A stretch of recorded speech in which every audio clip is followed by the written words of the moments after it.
My dear friend, what if God is trying to speak to you, right now, in this very moment?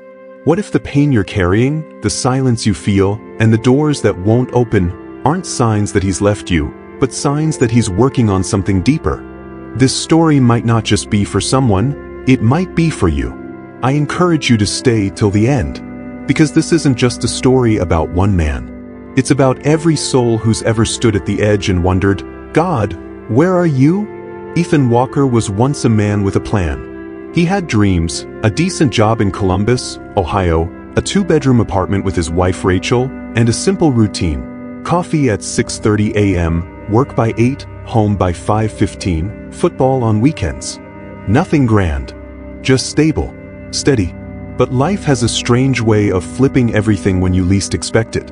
After nearly 14 years of working at a manufacturing plant, the company announced it was closing due to automation.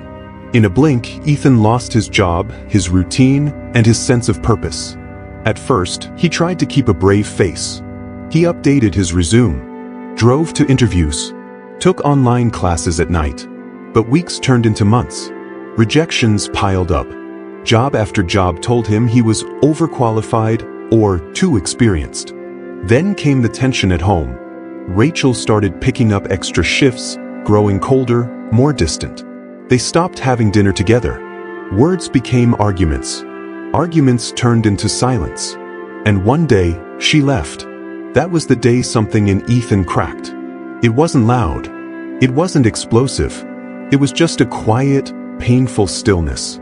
Like the world moved on without him. By November, Ethan was alone in a half-furnished apartment. The heating barely worked. His savings were gone. He started selling whatever he could, his old baseball card collection, tools, even his late father's watch. Pride, dignity, confidence, all slowly disappeared. But the worst part wasn't the poverty. It was the feeling that no one cared. That God himself had forgotten him. He stopped opening the curtains.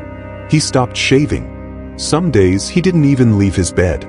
Food became ramen noodles and coffee.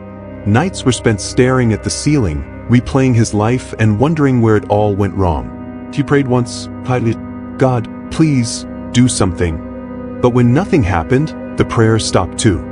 One freezing evening in January, he sat on the floor surrounded by unopened mail, mostly bills and final warnings.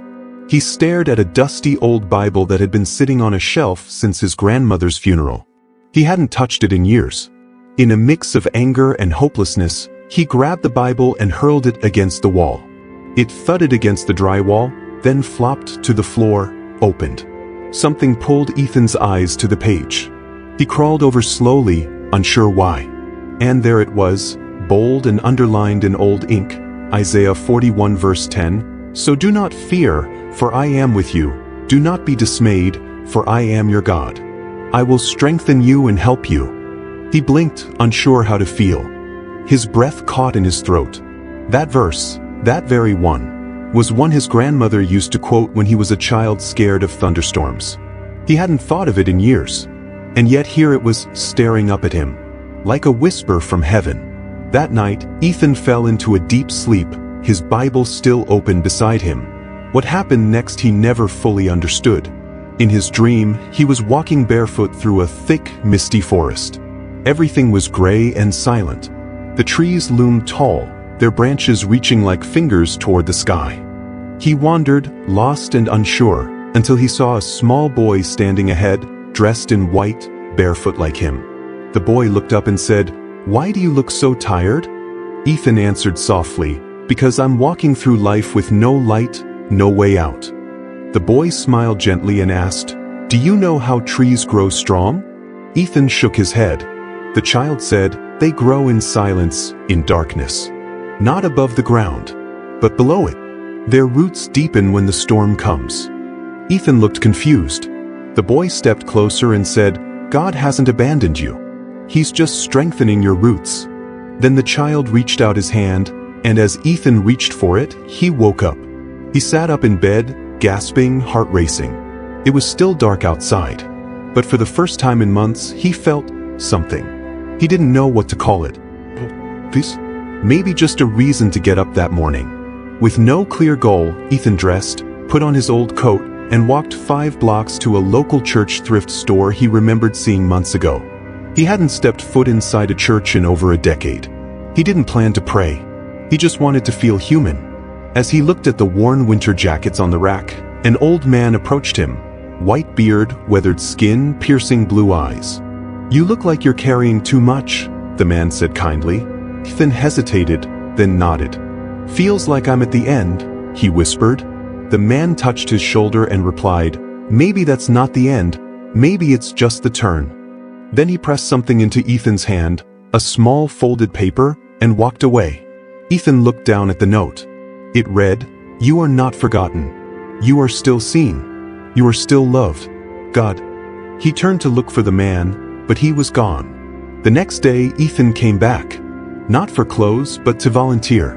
He cleaned shelves, swept floors, helped load donations. Something inside him had shifted. Each small act of kindness pulled him back to life. Slowly, word spread about the quiet guy with the big heart at the church store. One Sunday, a woman named Angela introduced Ethan to her brother Mark, who ran a small roofing and repair business. They needed help. Ethan started part-time. Weeks turned into months. Work gave him structure, purpose. He started sharing his story with others, quietly at first, then openly.